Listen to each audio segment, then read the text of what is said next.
need to send a letter of thanks to Dyson. I discovered my wife, 49 female, of 17 years, 18-month affair when I updated our fan filter on the app it uses. Here's some background. We've been married 17 years with no children of our own. She's been divorced once and had 2 daughters that I helped to raise, now 28 and 23, prior to our marriage. We've really only had minor bumps and issues, in my opinion. We've had an open door type of communication with each other, whether it be work issues or venting or sexual issues or just how we are feeling. Often we will just talk on the couch about life and philosophy in general. I felt that we had a great connection and a pretty heavy, fulfilling sex life. We are both in good shape and maintain a healthy lifestyle. I work in the medical field, and due to things being what they are, have been putting in a decent amount of overtime over the past 5 months. She works in a legal consultancy and has been working from home for the past 5 months, which has made things a bit distant, but on our days off, we are tight. Changed the filter on the Dyson fan in our bedroom last night. Asked my wife if I could use her phone to update the app in order to reset the change filter alert. Mine was on the charger next to the front door. I noticed she had put on a pattern unlock and kind of wanted to ask her what that was about. As I was finding the app on her phone, a notification for Snapchat popped up. My stomach dropped immediately as I read the small tag. "I'll bring the special toy," it said. My brain understood the words, but my mind just stopped functioning. She asked what was the matter after, I guess, several minutes of me just sitting and staring at the bedroom fan. My wife has an obligatory quarterly out-of-town meeting that puts her 2 states away for 5 days every business quarter. I knew it was about this coming trip Monday. I've perused Reddit for years anonymously. I've read hundreds of stories that began like this, and never once have I thought it being me that would sit on my bedroom floor and be in such a cold, dumbfounded state. I recovered and said, "Oh, just getting info about the IPN router. That's how the fan communicates through the app." I have a Chromebook that she logged into Facebook yesterday. I took a week's vacation short notice. My supervisor is a cool chick, and once I laid it out what I may have discovered and have to do, I'm going to need the time off. I've been up all night reading her chats. She left to go to the office just now, and I made sure the Google location history was on and find my phone was active. I'm so suspicious of everything she does now, I can't look at myself in the mirror. She doesn't know I saw the message notification. I logged on to the messaging system that Verizon uses and have signed in under her number and my name. There are at least 15,000 that date back to February of last year. Messages, memes, flirty pics, and some X-rated ones too. She stopped texting him this way about 3 months ago. Didn't stop texting him, but stopped using the message app through Verizon. I'm guessing they switched to the Snapchat because it's discreet. I'm not on any social media in any way, shape, or form. I am clueless. I just figured out that you can't log into Snapchat through Facebook. But it just takes an email and password. And she has used this Chromebook to do that. Hell, she used it just 3 nights ago lying in bed next to me rubbing my back while I went to sleep. She messaged him and sexted him lying next to me. It's a younger man from work. He is married and has 3 young children. He and his wife have Facebook. I've met him twice. Shook his hand. I'm at a complete loss again and have wandered my house that I custom built for her for hours. I almost can't feel anything. What little that I am processing is just white hot rage. I logged on Snapchat and there it all was. I have called my best friend, who has been divorced 3 times. Don't get me started on his partner picker. He recommended a vicious lawyer. I plan on recording, saving everything. There's pics of them. I'm sure her phone or his has video. I desperately want this to be a bad dream. She said terrible things about me. She's told him my insecurities. She's told him I love you. They have made no long-term plans, so this feels like a purely sexual relationship. It almost makes it better, but also makes it so much worse. Like, she's literally throwing away our life for this. She knows cheating is an absolute deal breaker for me. Our usual routine on the day she leaves for her meetings is I take her to the airport and drop her off with a long goodbye. I can't even think about what I have to do now. My friend says print out the entire thing and see if I can recover things from Snapchat. From what I understand, I can't, unless I have her phone. My plan is to see the lawyer today. I'm paying a ridiculous amount to jump in her appointment line. Get the ball rolling and hopefully have a plan of action from her. I really want to book a flight and follow my wife to the hotel she's staying at and catch her in the act. I have access to her hotel booking options and have put myself as a contact person, so I can get a room key without alerting her. I think I'm just going to log into the messaging apps when I get into town and watch it happen in real time. If I could get the papers ready in time, I'd hand them to her. Instead, I'm just going to hand her the printouts. It's a 600-page PDF. His wife accepted my friend request. I'm debating sending everything now. I am seething. I just don't want to lose any advantage. I'm going to fly there Monday afternoon, log in, and see what they've talked about. Get a room key to my wife's room and drop off the package in a room with my wedding ring. I'm going to sit in the bar and watch my phone blow up. I'm going to call the AP and tell him to meet me in the lobby or bar and to bring my wife down. Then tell him that a similar package has been sent certified mail to his home addressed to his wife, as well as a Facebook message that I plan on hitting send on as I tell him. It feels petty and weak. I want to rage and scream, but I'm helpless. This morning, all I could do was give her a peck on the cheek goodbye. I really can't stand to look her in the eye. I somehow have to get through the weekend. I guess I'm asking, is my spiteful, hate-fueled plan worth it? I just want to inflict pain at this point. I want to hurt her emotionally. I feel eviscerated, emasculated. I will not entertain an apology. This is the one act that is unforgivable. It takes so many steps to cheat on someone. They all can be stopped until the sin is complete. Then it is done. Should I just confront her tonight or catch her? I don't think I'll update. I'm truly thinking about never using social media again and only being with a partner that has a similar outlook moving forward. ETA, I found the special toy. Keep in mind we have a chest full of adult fun devices. It was already in her carry-on. It's one of those remote control vibrators, the ones that can be controlled by an app. It looks expensive. I meet with the lawyer in 90 minutes. Update number 1. I met with a lawyer. She was actually kind, and I dare say compassionate with me. She told me point blank that her job was to represent me in this fight for my future, and my job in all of this was to tell her the complete truth and not make her job harder. I went to Kinko's and printed the file out. Cost $534 for color because I wanted to have the pictures pop. Shout out to Chris at Kinko's for not making a scene when the nudes started coming out. He asked what it was all about, so I told him. He was taken aback, but shook my hand and said sorry.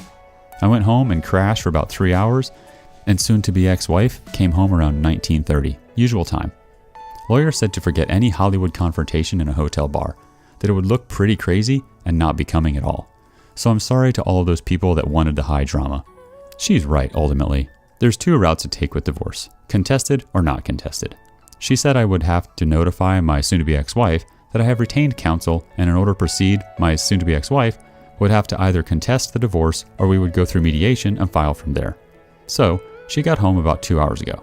I asked her if there was anything going on that she wanted to talk about. She said nothing other than the election. She then asked what was bothering me. I wanted to cry, but truthfully, I was cried out. I said I was curious as to why she had a remote control vibrator in her luggage. The look on her face was actually more telling than anything I've ever seen. She looked panicked, pale. She began to breathe faster, sweat. I asked why she would have something like that.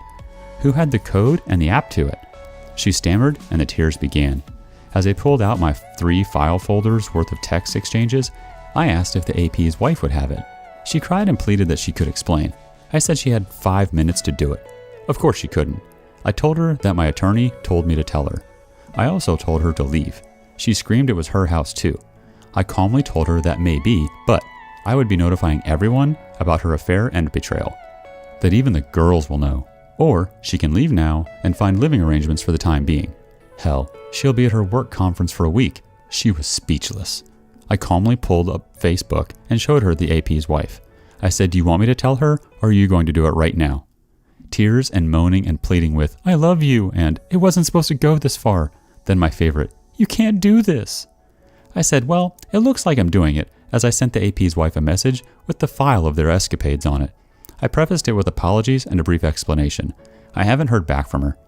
I leafed through the stacks of paper and started reading random excerpts out loud to my soon-to-be ex-wife. "I just wish we could spend the day attached to each other, just you inside of me. You feel so much more intense than any other woman I've ever been with." She is still sobbing and asked to talk about us. She says our marriage can withstand her mistake. I told her I would never forgive her. Her word is and that she threw away the last 17 years. I'm still entertaining the whole tell HR thing, and I'm going to tell everyone about her decision to end our marriage by cheating. Thank you to everyone who responded. I feel bad I couldn't respond to all the PMs and responses. I have a therapy appointment scheduled Tuesday. I kind of feel extremely elated. I'm shaking and incredibly low right now. I kind of want to die. The house is pretty quiet except for her crying and moaning. I told her not to come back after her trip. I'm currently sending friend requests and trying to get everyone on my page. I'm just going to send it out to everyone that way. I'm going to wait until the morning to call the girls. I raised them from when they were 11 and 6. They are women now, 28 and 23. I don't know what to tell them or how to handle them. Update 2. To those that kept saying, "That's not how Snapchat works." Yes, you are correct. She had that running in the background. It was WhatsApp. I don't really give a I saw it. I again need to thank Dyson for their app and the kick-ass fan I got from my brother-in-law for Christmas. Here it goes. I'm going to give a deeper background on our situation to help with some perspective on why I feel the way I do. My original post was pretty much a stream of consciousness and felt as disjointed as I did then. I went to college in Las Vegas in the mid-90s. I graduated in 99. I had a blast there. I got around. It was during this formative time I decided to never marry. It is an outdated concept that essentially removes your agency, and I definitely did not want children. When I graduated with my degree in nursing, I quickly excelled in cardiovascular intensive care. I moved home to Texas in 2001 and pursued my master's degree to be an advanced practice RN, nurse practitioner, with a specialization in CV surgery. While I was achieving this, I decided to pursue medical school and shifted coursework to fill in what I needed to apply. It was then that I met my soon-to-be ex-wife. She was a short, chubby, I believe the kids today would call this thick, red-headed firecracker. We met in a code. It was intense, both the attraction and the dating. We were saying I love you within 3 months. She was a mother of 2, remember, I wanted to be child-free, that had been divorced for about 2 years. She was just getting out of an on-again, off-again relationship when we met. We dated for about 2 years, and she slowly introduced her daughters to me, 11 and 6. She sat me down one night and gave me a pretty heartfelt but pragmatic talk about us, or where we were at the time, and what she expected from me, or any other partner. Essentially, she said it was time to either get married or move on. I was still pretty anti-marriage, and she respected that. She was telling me this to give me a chance to think about us and what the future looked like. She had a pretty good point in that we were living together 8 months and even had each other as persons to notify in an emergency. She joked that all it was missing was having each other on our insurance. It was a good, honest talk, and we agreed that we would continue on for a bit more, but I would ultimately have to make the decision. 2 weeks later, I had an acceptance letter to a medical school about 2 hours away. I was ecstatic and crushed at the same time. I had just had my 26th birthday and was about to accomplish a huge life goal. Then I realized I'd never see her or the girls. My self-doubt got the better of me. Being a medical student, then resident, with a fellowship was going to be a roughly 7-year process. All the while, I could not make the money or support the lifestyle we had grown accustomed to. I thought about the prospect of at least 7 years of loans, debt, and work, and losing her. So I declined and switched back to a master's in nursing administration. We got married in July of 2003. It was an intimate and personal ceremony with just immediate family and friends. While my parents adore the girls, rightly so, they have always been standoffish with soon-to-be ex-wife. On Monday, when I told my parents what was happening and that there was a real possibility the girls could stop being as prevalent in their life as they have been, they told me that they still felt that soon-to-be ex-wife was damaged goods being married prior to and forcing me to compromise. That really hit home, and to a certain extent, they are correct. After I graduated, I didn't want to be a manager or director. I'm a hands-on guy that likes taking care of patients. The hospital I was at offered a certification in ECMO and a perfusionist credential. It was a highly competitive application, but I got in. For the past 11 years, I have been doing ECMO and all things related. I have had a blast, and it has been challenging as well as heartbreaking at times. My soon-to-be ex-wife decided about 5 years ago that being an RN on the floor had run its course, and she wanted a more 9-to-5 job that did not involve patients or drama. She got on through a friend at a multi-state legal consultancy that specializes in medical legal suits. She abstracts data from patients' charts and presents it in the manner requested. So that's the setup. On Saturday morning, D-Day +2, I only slept a few hours. I had dark, disturbing thoughts regarding my future and life. I had, still do, thoughts and scenarios of death and violence upon them and myself. I was in the kitchen making breakfast, eggs and toast, when she walked into the kitchen, still bleary-eyed. She asked if I would make her some. I threw it in the trash in front of her. I then proceeded to load up my record player and play music from my youth at an uncomfortable volume to prevent her from trying to talk to me. Real mature, I know. I began pain shopping big time, reading the printout in chronological order. I do and I don't recommend it. By the afternoon, I was done with Black Fang and Danzig. I was listening to Torch breakup songs by Chris Isaak and Ray LaMontagne. She approached again. This time, she was almost indignant, asking what purpose notifying the AP's wife served. I stared at her for what felt like an inappropriate amount of time, a bit dumbfounded. I told her point blank that at least she, AP's wife, would get the chance to make an informed decision about her future instead of compromising and sacrificing for someone that would betray them so selfishly. I guess my message to the AP's wife was received, and things were not good for him. She sat down on the couch and began to tear up and sob. I told her I was cried out, and more correctly, I was so numb that I will do that later when I am done doing what needs to be done. She asked timidly, all indignation and bravado gone from her voice, what else I had to do. I told her to ruin your life and give you the pain I have now. I told her that if she had any respect for me or love me, she would open her phone and show me everything. She refused and said it didn't matter and all I would do is hold it against her. I said there was a part of me, the completionist in me, that wanted to know. She refused and went to the guest bedroom. I found her HR new hire paperwork from her company. They have a corporate compliance line, and I called and left a detailed message. They, soon-to-be ex-wife and AP, had discussed client information that also had protected health information with an unsecured, non-approved messaging system. I also informed them that she was his acting supervisor on 2 projects over a certain time that corresponds with the sexually inappropriate messages. Lastly, I said that they both used their subsidized phones to transmit pornographic materials, pics, sexting, videos. That was a big no-no as well. My whole life, I have viewed myself as a peaceful and rational man. This has broken that part of me. I don't know where all of this anger has come from. I am somewhat worried. Like, will it stop? I know in the long run, to get over this, I will have to accept her apology and forgive her for her mistakes. I just don't know if I'm capable, and it is worrying to me. That evening, I continued to notify family and friends of the situation and her actions. I called a physician friend and requested a favor for a checkup and an STD check. He had questions. I answered. My eyes got heavy around 8. Sunday, D-Day +3. I decided to drive to see the girls. They are about 3 hours away. The youngest is still in college for another semester, maybe longer. Thanks, 2020. I have been having pretty extreme feelings about them since this began.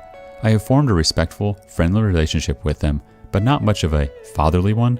The oldest especially. We are cordial, but there's always that "you're not my dad" vibe between us. The youngest, not so much, but when they are together, it gets more prevalent. I left early Sunday around 5 a.m., arrived at their condo, their fathers pay for it, just after 8:45. I had collages and good coffee for them. They were immediately worried about their mother before I said anything. I told them point blank the situation and that their mother would probably be moving in the next 3 to 6 months. I can honestly say it was best to do and say this in person. I told them everything. They were disappointed in her. I then told them that I wasn't there to get them to take a side, but they were adults in a special circumstance within our relationship, and if they decided they didn't want to interact or have a relationship with me, that was okay. I would be somewhat let down, but also relieved. I told them, however, that our relationship or lack thereof should not interfere with their grandparents, my parents. They both agreed that they would like to definitely keep in touch with their grandparents. I left there around 11 and headed home. I stopped at my best friend's house and cried a little. I had essentially helped to raise them as best I could. Their father was absentee most of their childhood and started another family 6 hours away. My best friend decided that I had drank enough the past 72 hours and I needed to sleep. I crashed at his place that night.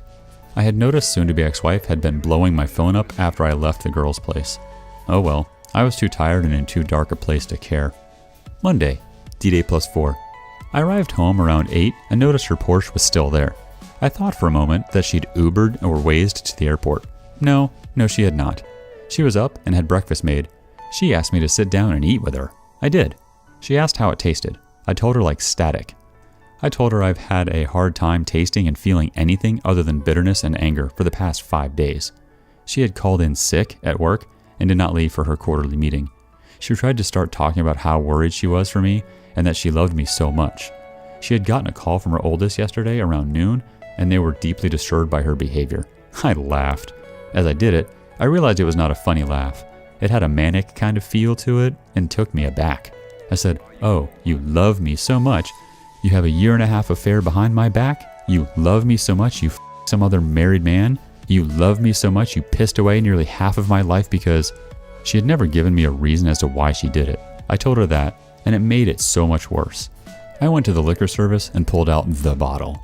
The bottle was an 18-year Glenfiddich that my grandfather bought for us when we got married. It was our tradition to have a small sip on our anniversary night, and remember that things get better with time and patience. I chugged the remainder of it.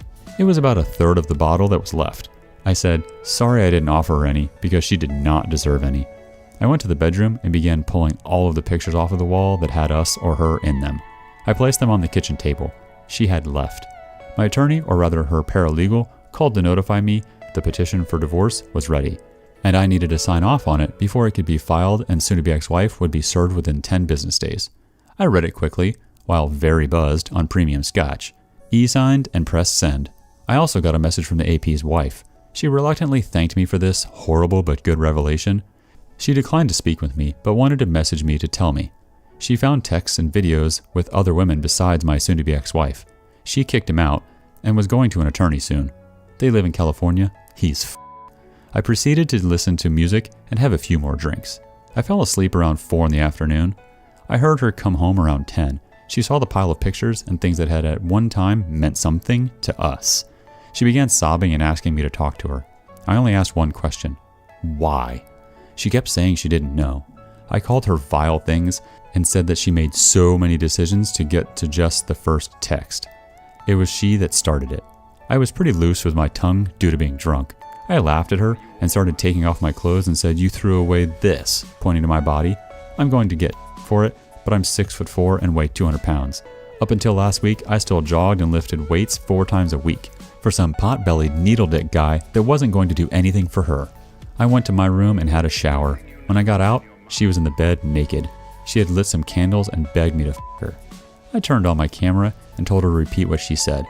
I thank everyone who mentioned doing this, just in case. For whatever reason, my erection did not do a good job of convincing her that I didn't want it. So I did it. I was not kind. I put her in uncomfortable positions and pounded her. I told her I wanted anal, and I wanted to hear her beg me for it. I recorded it all. I felt so many mixed emotions after. I love her, and I am indifferent to her. I hate her, and I think nothing of her. I want her and feel like I need her, but it hurts me to think of us anymore. We fell asleep together. I woke up kind of hungover and had a hard time looking at myself in the mirror. Tuesday, D-Day +5. Therapy was a 2.5-hour session. Unbeknownst to me, she followed me there and wanted to know what I was doing. I told her I was getting some therapy for the emotional trauma I had after realizing I had thrown away most of my life on someone who couldn't even give me a reason as to why she would cheat on me. I was a little loud and teary-eyed. My soon-to-be new therapist saw most of the exchange. I called her horrible names and told her I wished her dead. Needless to say, my session was intense. He prescribed some sedatives for me, and I had another shorter appointment scheduled on Thursday. We discussed my anger and betrayal, my emasculation, my fear of the future. I explained I'm terrified of the unknown. Last week, I felt like a complete man. I had a vision and goals. I also had a partner to deal with any issues and obstacles. Now, I am a ship without a rudder or mast. I feel no sense of direction or power or means to get away from this. He started explaining the why that I wanted to know. It isn't a single question. It is a series of questions that is pretty interesting. I suppose you can apply it to any behavior that you want to explain the motivation behind it. He said that instead, I should calmly ask my soon-to-be ex-wife what within herself gave her permission to do this to me. There were several more to follow up with, but this is what stuck out the most. I told him about the sex. He recommended that I lay out explicit ground rules regarding our physical relationship. He ultimately recommended that I don't do it anymore. It would confuse and exacerbate things tremendously unless reconciliation was my goal. I cried. I raged. I left exhausted. Soon-to-be ex-wife was still outside waiting for me. I walked past her and didn't respond to her questions and pleading. I got a call from the physician's office to get tested and went to that appointment. I told him the short version. He recommended to stop drinking and take the sedatives cautiously. I went home and proceeded to continue removing my things from the house and boxing them up. I've decided I would move out. I called work and requested a face-to-face meeting. The thought of working or concentrating on legitimate life and death issues is not possible in my current state of mind. I drove to the administrative building at the hospital. met with the team, and formally gave my 6 weeks resignation. I have such a niche, specialized job that 6 weeks is kind of a minimum courtesy. I put it succinctly that my soon-to-be ex-wife's actions had caused a stressful home life, and I would be a detriment to patients, the team, and myself if I continued to remain in this area. I have decided to move away, far away. I got home after picking up some groceries. It has been about a week since I have had more than a mouthful of food and have existed on liquor and not much else. I took both my therapist's and physician's friend's advice and decided to make some food and stop drinking. She was home, sitting in the darkened living room, drinking wine. She had organized the pictures and was looking through them.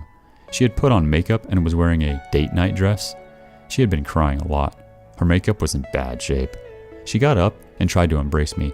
I pushed her gently away and made a production of pulling out my phone and hitting record. She started crying again. She told me the AP's wife had called her and told her that he had had other women as well as her. She said that she was so much the fool and every derogatory name I had called her was right. She begged me to consider us. I said, why bother? She didn't when she betrayed me. I told her I was sorry that her lies caught her out, but I felt that she was sorry that she got caught, not remorseful for what she did to me. I told her I felt she was sorry that she was going to have to start over, and then she was more upset about that than losing any love she had for me. I said that she abandoned her love for me or us 2 years ago when she decided to do this. I kept piling it on her. I informed her of my call to the corporate compliance line and the specific rules she broke. I didn't raise my voice or act angry. I was shaking a bit, but it was like everything was leaving me in a rush. I felt elated and so low at the same time. I felt empty when I was done. I put up the few groceries I had bought and made a small sandwich, then went to bed. She was there again. I pulled out my phone and told her with the recorder going what my therapist had talked about in regards to sex. Keep in mind, in 17 years, I cannot recall a time when I've refused or declined sex from her. I asked her to leave and sleep in the guest bedroom. She refused. I said, fine, I would then. Wednesday, D-Day plus 6.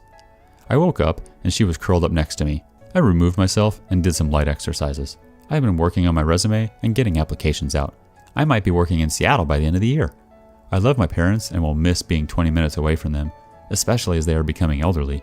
I can't stay in this city. The thought of running into her after this is over is not something I want to entertain. I want to be free and have no reminders of my sense of loss and my lifetime of compromise. It was a pretty blah day, and it rained off and on for most of it. I met up with my best friend and gave him a rundown over an early dinner. We decided not to drink. My attorney said that me moving away will not affect the outcome of the financials. I'm going to live off my PTO until the end of October and use my half of our liquid savings to relocate and settle. I feel empty and I'm trying to laugh at his funny jokes, but it's an effort. I keep finding myself in a deep emptiness that has such a powerful pull. I have never thought about ending my own life, but for the past few days or nights, I've had daydreams of what it would be like if I wasn't here. I'm going to tell my therapist tomorrow. Soon-to-be ex-wife has been going to the library. I've been watching through Google and reading relationship books. I have been reading Chump Lady. It's great stuff. She got a call from her work. I eavesdropped on a small portion of it, but I know she has a meeting tomorrow, despite her claiming to be sick. She was in bed again, just like the past 2 nights. I am so conflicted. I just want to feel something, but I feel so little but hate and resentment for her that the only sex I want is sadistic. I'll admit that during the abusive sex we had Monday, I felt almost a runner's high, but there was a crash, and the next day I was angry at myself. I am doubting myself a small amount in regards to not wanting her back. I know she f***ed up huge, but I don't know if I can forget it or forgive it. I am a tangled mess. I told her the ground rules, with my phone recording, in regard to sex. I told her that it did not indicate reconciliation or some covert signal that I wanted that. I told her this is probably hysterical bonding and not healthy. I told her that I was going to not be gentle or care about her feelings or needs during it. She was teary-eyed and nodded understanding. She quietly said that she deserved it. She then rolled over and got on all fours. Thursday, D-Day plus 7. I woke up with her spooning me. I laid there for a while and heard her breathing change pattern. I could feel her looking at me. I asked with my back turned to her what her meeting was going to be about. She said it was an HR representative and it was probably going to be bad. I said, yep. She asked what she could do to make us right or equal again. I said nothing. She offered an open marriage on my end. She would not pursue anyone, but I could. I chuckled, no, I don't trust her. She said that was fair. We had this conversation with my back to her. It was easier than looking at her. I get mad when I see her face. I asked what I did in this marriage that made her so unhappy she did this. She said I was beyond great. I chuckled again. Well, obviously that doesn't matter. She said it was an adventure, like she lived off of the rush. She didn't realize until it was too late that if she got caught or if something went wrong, everyone would be hurt. She said it was a huge relief and an unforgettable pain when I confronted her. I got up and made us breakfast. I went to my therapist and told him my plan with work and already had responses to my applications. I told him everything about soon-to-be ex-wife and the sex. We discussed my suicidal thoughts and talked about the process involved with them. Again, he wasn't judging. He just wanted me to not get confused, or if I did not understand to stop and process. It was only a 1 hour, 55-minute session, and I felt that weird calm again. Like nothing matters for now, everything just is. When I got home, she was sitting in the living room. She told me that she was fired for breach of protocol with client information and violation of the data security protocols. I said, "Oh, that's too bad." I exercised and made a nice dinner. She joined me. We didn't say much. While we were sitting in the living room, she told me that AP had been fired as well. I said, "Good." She told me she has had no contact with him in 5 days. I asked, why not? They were both free now. She could fly out to her soulmate and have all the fun they wanted now. She said I was the only one she wanted. I said, "No, you had all of me, and it still wasn't enough." I told her that in nearly 20 years of work and our relationship, I had been approached and hit on too many times to count. I managed to not fall in love or anyone else. Now, I am so bitter and angry because of the compromises I made. She asked what compromises. I told her. My wanting to go to medical school, but decided to get married and be stable. My not wanting children, but because they were a part of her, I accepted them and compromised. I said I made those compromises for our love, but obviously I had misplaced my trust and love in her. I told her that if I could go back in time, I would tell 26-year-old me to pass her up. She asked again what she could do to bring us back together. I told her that I will not ever compromise for her again, and that means we really can't have a healthy relationship. I told her I would never love her again, and that at best, I would treat her like a sex toy. Otherwise, she wouldn't factor into my plans or thoughts. I told her it was just a week ago. She was the first person I thought of when I woke up and the last person I thought about when I went to sleep. Now, it hurts too much to think about her. I'm going to walk away from this. I feel like it is starting to constantly remind me of things. I cannot thank those kind people I could chat with and who shared their pain and stories that have helped me. This has been, on a whole, a good thing for me to do, but I keep replaying things and feelings I'd rather just walk away from. I remain confused about what I want. I don't know if I will ever be 100% about anything with her ever again. I have bi-weekly appointments for the next 4 years with my therapist. That was a tough read, OP. But ultimately, regardless of what happens, I hope you work as hard as you can to be as close to the person you were before this happened. It's clear that you're emotionally in such turmoil and suffering and fully expect it. Please keep up the therapy and avoid the destructive behaviors that are occurring, alcohol and the not eating, and try to find peace. More than anything, you need to find peace.